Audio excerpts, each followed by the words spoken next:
Isang putok. Isang putok ang narinig mula sa bahay ng babaeng nagngangalang Grace. Nang dumating ang mga pulis para sa isang sumbong, nakita nila ang katawan ng babaeng nagngangalang Grace na patay at may tama sa ulo.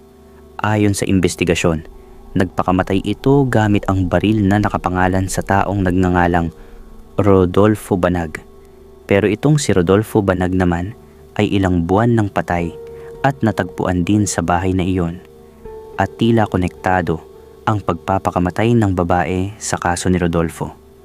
Ganito kasi, mga kaibigan, bago magpakamatay ang babae, taong 1996 sa isang bayan sa Pampanga, natagpuan na lamang ang bangkay ni Rodolfo Banag sa kanilang bahay, pero matagal pa bago ito nadiskubre dahil walang bakas ng anumang pagpatay sa loob ng bahay nila. At higit sa lahat, tumagal ang bangkay ni Rodolfo, pero hindi man lang ito nangamoy, at iyon ay dahil sa pinaglagyan nito ng pumatay sa kanya. At alam nyo ba kung saan nilagay ang bangkay, mga kaibigan? Iyan ang ating aalamin ngayon sa kasong ito sa Pampanga, sa loob ng isang malaking bahay na bungalow na nakatayo sa gilid ng kalsada, malapit sa palengke at mga tindahan ng karne. Doon nakatira ang pamilyang binuo ni Rodolfo Banag. Kilala siya sa kanilang bayan bilang isang negosyanteng gumagawa at nagtitinda ng tosino. Hindi lang basta pangkaraniwang tindera o tindero sa palengke ang pamilya nila, dahil may sarili silang pwesto, may sariling timplahan, at may mga suki sa iba't ibang bayan sa Pampanga. Ipinanganak si Rodolfo Banag noong dekada 60 sa isang bayan sa Pampanga. Lumaki siya sa pamilyang ang kabuhayan ay nakasandal sa palengke at pagpoproseso ng karne. Bata pa lamang siya ay nasanay na siya sa amoy ng bawang, asukal, asin, at pulang timpla ng tosino. Habang ang ibang bata ay naglalaro pa sa umaga, si Rodolfo ay tumutulong na sa kanyang mga magulang sa paghihiwa ng karne, pagbabalot, at pagdadala ng paninda sa palengke. Hindi madali ang buhay nila noon. Kailangan nilang gumising bago pa sumikat ang araw para maihanda ang paninda. Sa murang edad natutunan ni Rodolfo na sa negosyo ng pagkain hindi sapat ang sipag, kailangan din ng tiwala ng tao. Habang lumalaki, nakilala si Rodolfo bilang isang tahimik pero masipag na binata. Hindi siya mahilig sa gulo. Mas madalas siyang makita sa palengke, sa maliit nilang kusina ng pagawaan, o sa mga karatig bayan kung saan siya nagdi-deliver ng tosino. Dahil sa tiyaga, unti-unti siyang nakapag-ipon.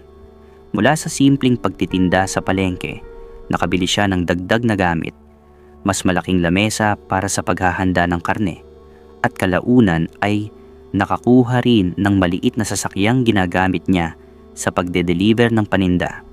Pagsapit ng hustong gulang, isa na si Rodolfo sa mga kilalang tindero ng tosino sa kanilang lugar. May mga karinderya, sari-sari store, at maliliit na kainan na kumukuha sa kanya ng paninda. Kapag may handaan, binyag, kasal, o pista, madalas ay sa kanila bumibili ang mga tao. Kilala ang tosino ni Rodolfo sa tamis at kulay na swak sa panlasa ng mga Kapampangan noong araw. Pero syempre, may kompetisyon na noon dahil dito na umusbong ang iba't ibang brand ng tosino noon na sikat na tosino ngayon sa Pampanga. Sa palengke ring iyon niya nakilala si Lorna Manekding. Si Lorna ay mula rin sa pamilyang sanay sa negosyo at pagtitinda. Simple lang siya pero masinop sa pera at marunong humawak ng puhunan. Sa una, madalas lang silang nagkikita sa palengke, nagkakabatian, nagkakatinginan, hanggang sa unti-unting nanligaw si Rodolfo. Hindi nagtagal ay naging magkasintahan sila. Halos 1 taon din silang nagmahalan bago nagpasyang magpakasal. Para sa mga nakakakilala sa kanila, bagay na bagay ang dalawa. Si Rodolfo ang masipag na gumagawa at nagdadala ng paninda, habang si Lorna naman ang marunong magbenta, maglista ng utang, at makipag-usap sa mga suki. Mula noon, mabilis na umangat ang buhay ng mag-asawa. Mas lumaki ang kanilang pwesto sa palengke. Mas dumami ang kanilang suki. Hindi na lang sila gumagawa ng tosino para sa sariling tindahan, dahil mayroon na rin silang inaangkat na karne at ipinoproseso sa bahay. May mga araw na halos hindi sila magkandaw-gaga sa dami ng order, lalo na kapag papalapit ang Pasko o pista sa bayan. Hindi rin nagtagal na biyayaan sila ng mga anak, 2 lalaki na magkasunod, si Jonathan Banag at si Mateo Banag. Para sa marami, tila maayos at masaya ang buhay ng pamilya Banag. Nakapagpatayo sila ng disenteng bungalow, may sariling pagawaan sa likod ng bahay, may puwesto sa palengke, may sasakyang ginagamit ni Rodolfo sa pagde-deliver ng tosino sa iba't ibang bayan. At habang lumalaki ang mga anak nila, patuloy ding lumalago ang negosyo. Madalas makita si Rodolfo na abala sa pagdadala ng mga kahon ng tosino, minsan sa palengke, minsan sa karinderya, at minsan naman sa mga suking tindahan sa kabilang bayan. Sa paningin ng ibang tao, isa siyang responsableng ama at masipag na asawa. Pero sa kwentong ito, habang unti-unting lumalago ang negosyo ni Rodolfo Banag sa Tocino sa Pampanga, may isang babaeng dumating sa kanyang buhay na hindi niya inaasahang magpapabago sa lahat. At dito nalalabas ang pangalang Grace Santillan. Sa sobrang bilis ng paglitaw ng babaeng ito sa buhay ni Rodolfo, ay ganoon din kabilis na nagkaroon sila ng relasyon. Naging babae niya si Grace. At malayong mas bata si Grace kaysa kay Lorna. Maganda at maputi. Sa biro nga ni Rodolfo sa mga kaibigan niya noon kapag nagiinuman sila. Parang sariwang karne pare, talagang quality, di kailangan ng panimpla. Ganoon ang mga biro ni Rodolfo noon sa mga kasamahan niya. Sa mga panahong iyon ay kasal pa si Rodolfo kay Lorna Manekding. Dahil dito ay itinago nila ni Grace ang kanilang relasyon sa maraming tao at ilang taon din iyong nanatiling lihim. Pero lumipas ang mga araw at nabuntis ni Rodolfo si Grace. Nang isilang niya ang kanilang anak na si Gabriela, ay wala nang paraan upang maitago ni Rodolfo ang kanyang dobleng buhay. Napilitan siyang aminin kay Lorna ang lahat. Parang gumuho ang mundo ni Lorna nang marinig niya ang pag-amin ng asawa. Hindi niya lubos maisip na ang lalaking pinagkatiwalaan niya sa loob ng maraming taon ay mayroon ng ibang babae at anak. Sa kabila ng sakit at kahihiyan ay hindi agad niya iniwan si Rodolfo. At ito ang matindi mga kaibigan. Inuwi ni Rodolfo si Grace sa bahay nila ni Lorna at kinausap pa niya ang 2 niyang anak noon na bata pa lamang natanggapin si Grace at ituring na rin nilang kapatid si Gabriela. Sa murang edad ng mga bata noon ay wala naman silang ganong nagawa, kaya tumira nga sa iisang bubong ang kabit at ang tunay na asawa. Pumayag naman si Lorna sa ganoong setup dahil hindi rin niya kayang basta iwan ang pamilya at ang negosyong matagal nilang pinaghirapan. Kaya tiniis niya ang sitwasyon kahit araw-araw na paalala iyon ng pagtataksil ng kanyang asawa. Tumagal pa si Grace sa bahay ng mga Banag kasama ang legal na asawa. At kung ano ang layo ng edad ng dalawa, ay ganoon din ang layo ng ugali nila, lalong-lalo na pagdating sa pera. Maluho si Grace at mahilig sa material na bagay. Samantalang si Lorna ay typical na tradisyonal na Pilipina, maimpok sa pera at laging iniisip lang ang mga anak. Sa madaling sabi, magastos iyong mas bata. At para sa maraming nakakakilala sa pamilya, ay isa iyong kakaibang setup na bihirang makita sa isang bayan. Samantalang sa mga bata naman ay lumaki silang magkakasama sa ilalim ng iisang bubong at tinanggap nila si Gabriela bilang kapatid. Maayos ang tingin ni Rodolfo sa lahat at nagpapasalamat pa nga siya dahil sa isip niya ay naiintindihan siya ng 2 babae sa buhay niya. Nasa kanya ang legal na asawa, nasa kanya rin ang pangalawang pamilya at pareho pa rin niyang nakakasama ang mga ito. At ito ang malupit na ginawa ni Rodolfo, mga kaibigan. Magkatabi ang kwarto ng 2 babae sa loob ng bahay nila. Tapos sa division o pader na pagitan ng 2 kwarto ay may maliit na pintuan si Rodolfo na siya lang ang dumadaan. Dahil kapag gusto niya ng orihinal na tilapia ni Lorna, ay kakabila lang siya ng kwarto. Ngayon, kung gusto naman niya ng sariwang karne ni Grace, ay kakabila rin lang siya ng kwarto gamit iyong pinto sa gitna. Sarap buhay, di ba? Pero habang tumatagal ay nagsimulang mag-ipon ng galit at sama ng loob ang 2 babae. Dahil kahit gaano mo pa piliting pagsamahin sa iisang bubong ang dalawang babaeng parehong nagmamahal sa iisang lalaki. Darating at darating ang araw na sasabog ang lahat na parang bulkan. At yun nga ang nangyari. Sa mga sumunod na taon ng pagsasama ni Grace at Lorna sa iisang bubong ay nagkaroon sila ng matitinding away. Minsan ay sigawan, minsan ay sumbatan, at may mga pagkakataong halos magsakitan na ang dalawa o magsaksakan na ng kutsilyo. Pareho silang naniniwalang sila ang mas may karapatan kay Rodolfo. Pareho silang may galit sa isa't isa. Nang tumatagal ay lalo lamang lumalala ang sitwasyon. Kaya nang isang araw ay muli na namang magkasagutan ng dalawa ay napagtanto ni Rodolfo na hindi na pwedeng magpatuloy ang ganoong setup habang buhay. Kaya nagpasya siyang umupa ng sariling bahay para kay Grace. Hindi dahil may pinili siya, kundi dahil gusto niyang magkahiwalay na ang dalawang babae upang mabawasan ang gulo. Kaya lumipat si Grace sa bahay na ibinigay ni Rodolfo sa parehong bayan kasama ang anak nilang si Gabriela. Akala noon ni Rodolfo ay naayos na niya ang problema, pero hindi pala. Dahil kahit magkalayo na ang tirahan ng dalawang babae, ay hindi pa rin natapos ang sigalot sa pagitan nila. Sa mga sumunod na taon ay lalo pang naging komplikado ang buhay ni Rodolfo Banag. Dahil bagaman mas maraming oras ang ibinibigay niya kay Grace, ayon sa mga taong malapit sa pamilya, ay hirap na hirap pa rin si Grace na tanggapin ang katotohanang patuloy pa ring may koneksyon si Rodolfo sa kanyang orihinal na asawa. O diba, ang tigas ng mukha ni Grace, mga kaibigan. Partida, siya na nga lang ang kabit, siya pa iyong nagde-demand. Kaya sa paglipas ng panahon ay naging mas madalas ang tensyon at komprontasyon sa magkabilang panig. May mga pagkakataong sinusundan umano ni Grace sina Rodolfo at Lorna kapag magkasama ang mga ito. Maging sa mga pagtitipon ng pamilya ay hindi nawawala ang kanyang presensya. Sa isang pagkakataon, habang papunta sina Rodolfo, Lorna at ang kanilang mga anak sa isang pagdiriwang ng pamilya, ay sinusundan umano sila ni Grace gamit ang kanyang sasakyan.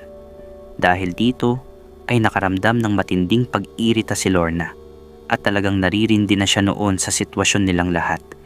Kasi siya ang legal na asawa, pero parang bakit siya pa ang dapat na bantayan na parang kriminal? Madalas ding tumawag si Grace sa bahay ni Lorna.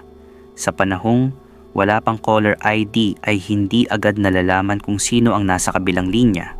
Ayon kay Lorna ay nakararanas sila ng mga pangungutya at masasakit na salita mula kay Grace sa tuwing sasagot sila ng telepono. Kaya nga pagdaan ng mga taon ay napagod na rin si Lorna sa walang katapusang away nila ni Grace. Dumating ang punto na siya mismo ang nagpasyang iligpit ang mga gamit ni Rodolfo at ipaubaya na ito kay Grace, kahit na masakit ang damdamin niya sa ginawa niya.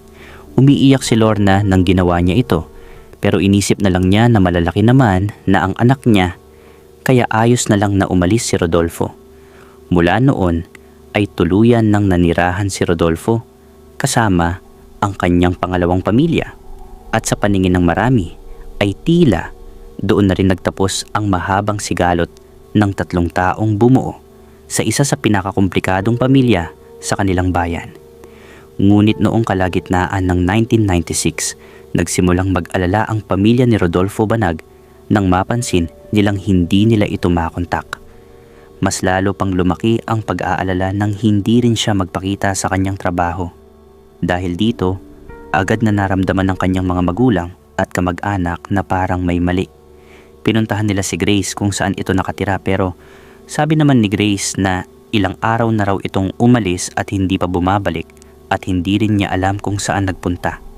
Baka raw nasa kay Lorna.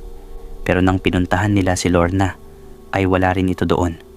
Kaya nga kasama si Lorna at mga kapatid ni Grace ay pumunta sila sa presinto para i-report na nawawala si Rodolfo Banag. Hindi lang sila basta nag-report, pati sila ay naghanap ding gamit ang mga sasakyan nila. Isa-isang sinuyod ng pamilya ang mga lugar na madalas niyang puntahan. Hinanap nila siya sa mga palengke at nagtanong-tanong sa mga buyer nito, ngunit wala. Ni anino ni Rodolfo ay hindi nila makita At sa mga araw na iyon na nawawala si Rodolfo, ay pumupunta naman si Jonathan sa bahay mismo ni Grace. Panganay ni Rodolfo itong si Jonathan kung naalala ninyo, dahil doon siya kumukuha ng ilang stock ng delivery ng tocino at iba nilang produkto. Dahil doon, naka-home base ang tatay niya. Mga ilang taon na rin niya iyong ginagawa. Mas malapit kasi sa merkado ang bahay ni Grace at doon nila ginagawa ang ibang produkto. Pero sa pagtataka ni Jonathan, mula nang mawala ang tatay niya, ay hindi na siya pinapayagan ni Grace na siya mismo ang kumuha ng mga stock na paninda sa mga chest type na freezer nila. Si Grace lang ang lumalapit doon. Maski si Gabriela na anak niya ay ayaw niyang papuntahin sa lugar ng mga freezer nila. Nagtaka si Jonathan dahil ilang beses nang ginagawa ni Grace iyon na parang kakaiba ang kinikilos mula nang mawala ang tatay nila. Kaya naikwento naman ni Jonathan ito sa kanyang ina. "Ma, bakit ganoon? Kapag kumukuha ako ng stocks natin kina Tita Grace, parang ayaw niya akong lumapit sa mga freezer. Mula nang mawala si Papa, ganun na siya." Tanong ni Jonathan sa ina noon na parang may nararamdaman na ring kakaiba sa ikinikilos ni Grace. Nagalit agad naman noon si Lorna, pero hindi dahil sa may hinala siyang may kinalaman si Grace sa pagkawala ni Rodolfo, kundi dahil feeling niya ay ayaw magbigay ni Grace ng produkto sa kanila, sila ni Rodolfo ang may pundar ng mga gamit na yon. At ang ikinaiinis pa ni Lorna ay mula nang mawala si Rodolfo ay hindi man lang nagkusang loob na tumulong sa paghahanap si Grace kay Rodolfo. Wala siyang ginawa at sa buwisit ni Lorna ay nagdesisyon siyang i-pull out ang lahat ng mga gamit sa bahay ni Grace at nagtawag siya ng pulis na sasama pati barangay. Natatakot kasi si Lorna na magkaroon ng gulo kapag pumunta siya sa bahay ni Grace, kaya humingi siya ng tulong o presensya ng pulis bilang peacekeeping o witness. Pero kahit may mga pulis na noon, ay halos magpatayan pa ang dalawa nang kukunin na ang mga chest type freezer.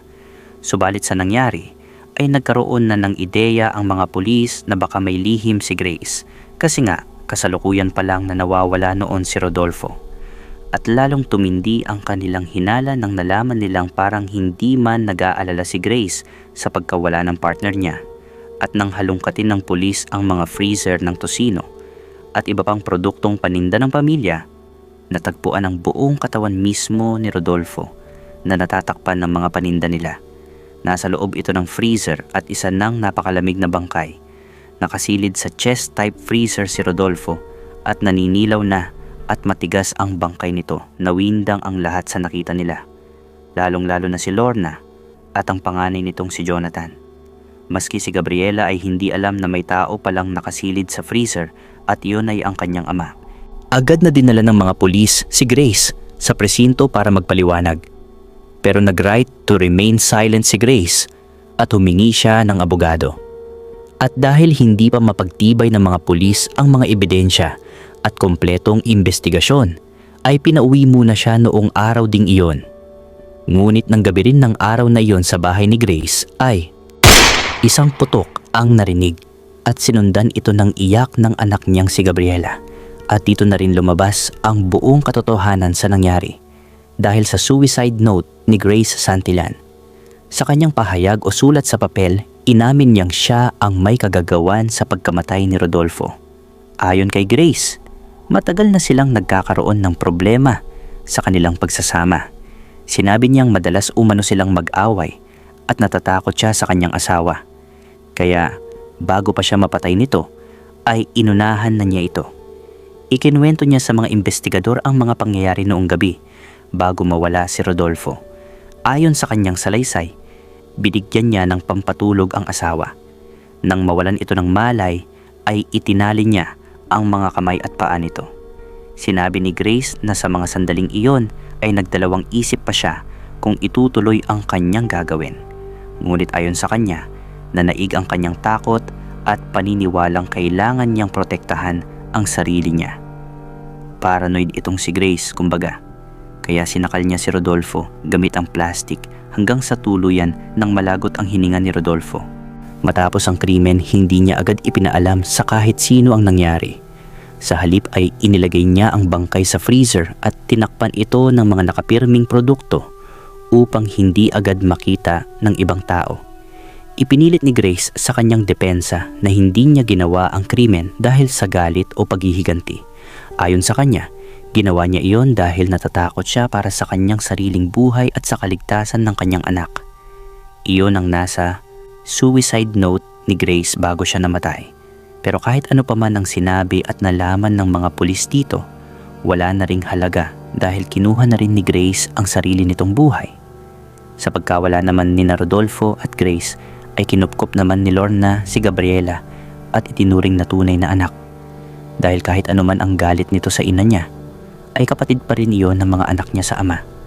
Sa tingin ninyo mga kaibigan, sino ba talaga ang nagkamali dito? Si Grace nga ba?